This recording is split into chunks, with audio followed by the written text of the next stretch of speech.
editor de La Jornada Sin Fronteras en el gran periódico La Jornada, fundador de su canal de YouTube No Apto para Cínicos y miembro de esta familia sin censura. Querido Jaime, pues revive el caso Florence Cassé, Israel Vallarta, y ojalá que este documental que se estrena en Netflix, que es importante producción, se le nota la gran producción que se hizo.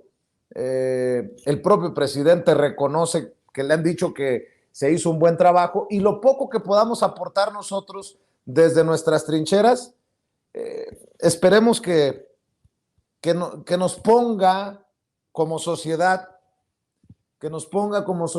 a la puerta de acabar con esta pesadilla y que se haga justicia. ¿Cómo estás, Jaime? Te saludo con mucho gusto.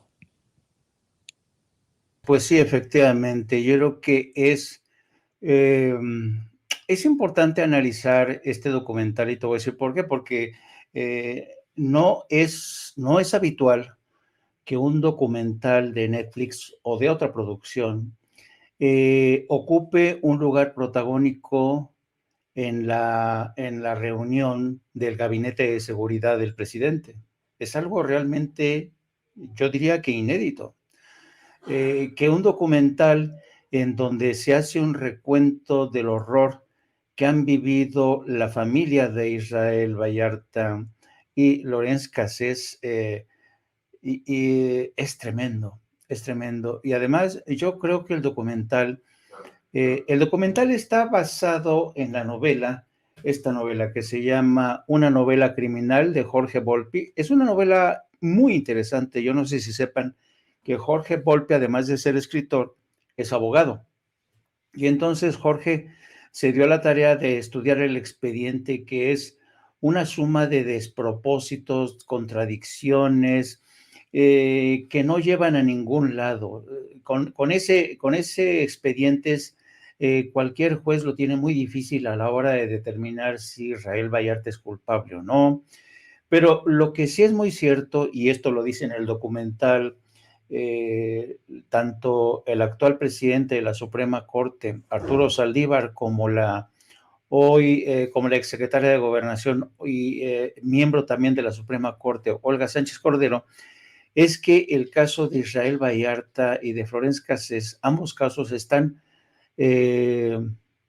prácticamente plagados de violaciones a los derechos humanos, violaciones al debido proceso. Y además el documental le da un raspón al gobierno de Andrés Manuel López Obrador, porque recuerda que durante la presidencia de Andrés Manuel López Obrador ha habido 2 secretarios de Estado de Gobernación que han prometido revisar el caso de Israel Vallarta, y el caso es que todavía no queda libre. Por eso, a pregunta expresa de un señor que se llama Vicente Serrano, que hizo muy bien en retomar el tema, no solamente por este caso tan escandaloso de violación a los derechos humanos, Vicente Serrano le preguntó al presidente, que a mí se me hizo una muy buena pregunta, si acaso la Fiscalía General de la República podría desistirse del caso porque es el atajo más fácil, porque si nos atenemos a la maquinaria de justicia, que ya vemos que es un embrollo total, porque tanto la exsecretaria de Gobernación, Olga Sánchez Cordero, como Adán Augusto han dicho que hay otra acusación u otras 2 acusaciones, pero resulta ser que esas otras acusaciones también forman parte del montaje. Un montaje en el que estuvo, por supuesto, Genaro García Luna detrás de él, estuvo el señor Palomino, pero también un personaje siniestro que se mueve tras bambalinas, que es el señor Eduardo Margolis, un hombre de negocios muy, muy poderoso, que ha hecho negocios desde siempre con Televisa, hizo negocios durante el gobierno de Felipe Calderón con Genaro García Luna, unos negocios realmente multimillonarios en materia de seguridad. Así es que yo creo que esto clama al cielo. Ya es hora de que se le haga justicia a Israel Vallarta, solo por el hecho de haber padecido esta persecución durante más de 15 años. Más de 15 años y sin juicio, ¿eh? Entonces, el documental aporta incluso más que este libro. Incluso, ¿por qué? Porque el propio Jorge Volpi y esta periodista que entrevistaste tú esta mañana, ¿cómo se llama? Emanuel Stills.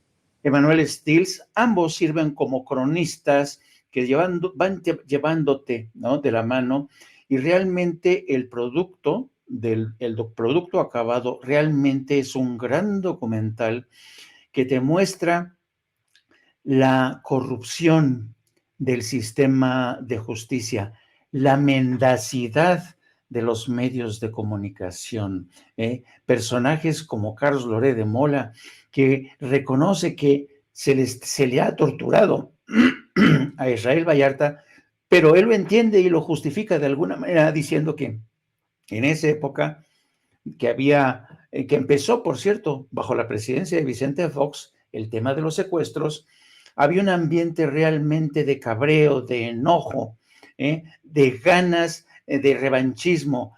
Y este argumento le vale a Carlos Loret de Mola para justificar la tortura. Fíjate, una tortura brutal, brutal, la que padecen tanto Israel como sus hermanos, que también son detenidos. Y yo creo que este documental, siendo un gran documental, el guión es estupendo, la investigación también, la forma en que se adecua el texto del libro y se incorpora al documental, y además te sirve como hilo conductor, tanto como Jorge Volpi y Emanuel.